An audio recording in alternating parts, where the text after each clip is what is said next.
Hi foodies, I have some comfort food for you for dinner, some crispy Asiago chicken with creamy Asiago pasta. So I have the chicken breasts here. They have been pounded flat, they were halved before, so they're gonna cook really easily. And I'm just gonna season them with some Italian seasoning, all-purpose seasoning, paprika, and black pepper. Once you've stirred everything together, you just need to sprinkle it all over the chicken breasts and just massage it into the chicken breasts. You can marinate this overnight or you could cook it the same day. While the chicken is in the fridge marinating, then you can just make some quick seasoned flour. So it's all-purpose flour, paprika, some all-purpose seasoning, and a little black pepper. That's it. Aside from that, we're going to be coating the chicken with Asiago cheese and Panko breadcrumbs. So that's what I have in the bowl here, a mixture. So we have the shredded Asiago along with the Panko breadcrumbs. I like the texture of these crumbs. And then mix those together. So what we need to do now is coat the chicken breasts with the seasoned flour. And then after that, we're going to be dipping it in eggs. So what I did was I just got one egg and that was beaten with just about a tablespoon or so of cool water. So it's from the seasoned flour to the eggs and then to the Asiago breadcrumbs mixture.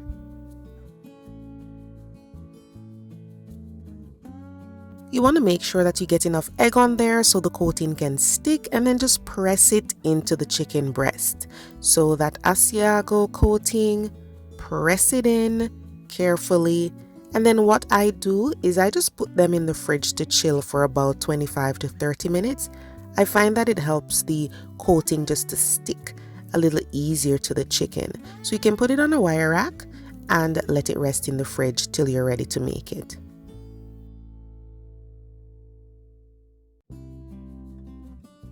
While the chicken is in the fridge, I just make my creamy Asiago sauce, so that's butter in my non-stick pan. Once it's melted, I'm going to be adding some finely minced onion. You could use shallots if you have shallots, but I'm going to be using onion and garlic today.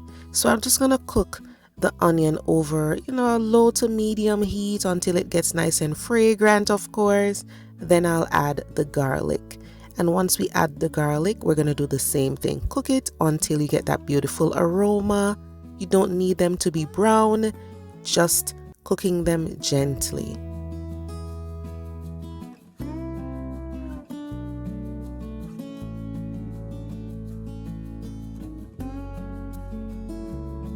Once these are smelling great, then I go in with my whipping cream. You could use full cream or heavy cream, whatever you can find, depending on your location.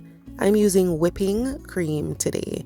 And I'm just gonna allow this to simmer, but I want you to know that we are gonna season it later, right, with these seasonings. However, I wanna add the cheese first because I want to, see how salty it's gonna be. So once the whipping cream simmers for about 4 minutes and it's a little reduced and a little thicker, then we can add our Asiago cheese a little at a time.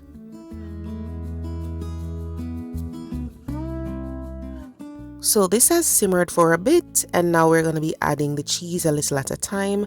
The heat is really supposed to be very low at this point.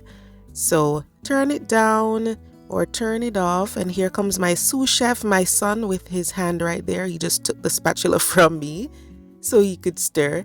So he's stirring here, and then we'll just add the cheese until it's all done.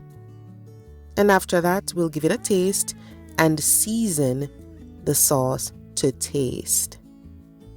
You want to be careful with some of these cheeses because sometimes they come with their own, strong flavors. So sometimes it's good to add the cheese and season after, but sometimes I season and then add the cheese.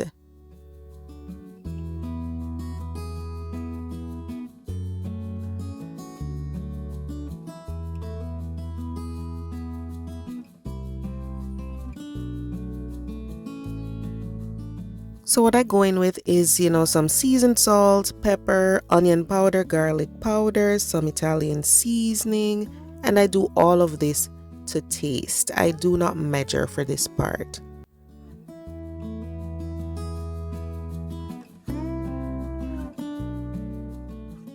And I added a little paprika as well. You just want to taste while you are cooking, always taste. And then right here, my son decided to take over because he wanted to make shapes in the sauce. So that's my little sous chef's hand right there. So once the cheese and the seasoning is perfect, then your sauce is good. Taste it again. Add anything else you need.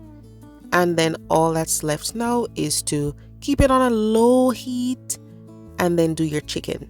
So the chicken is going to be fried in medium heat, and you can do about 3 to 4 minutes on each side.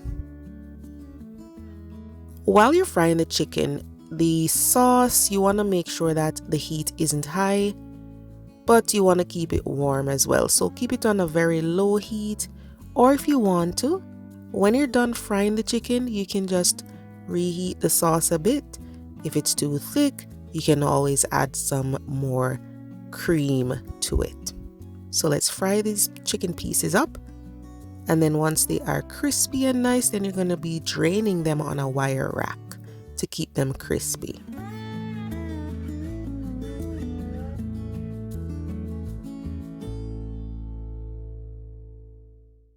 So these are done. We just want to rest them before we slice them into strips. There's something about lemon and Asiago chicken. I don't know why. I just love lemon and Asiago chicken. So I do like to squeeze the lemon juice on it when I'm going to eat it. But let's set that aside. Check on the sauce. If it's too thick, stir in some cream and just heat it slightly again. Then we're going to add the sun-dried tomatoes. You want to make sure that you either rinse or soak these because they can be salty. But just stir them in. That's very easy. Then toss in some cooked pasta. It doesn't matter what shape, just add your favorite pasta. Once you toss in the pasta, if it seems like it's too thick for you, because some people like their sauces thick, you can add more cream. Stir it around and you are good to go.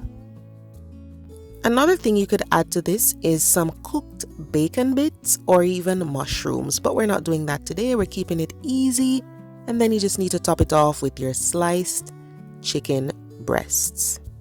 And that's it. Dinner is served. Thanks for watching. Bye-bye.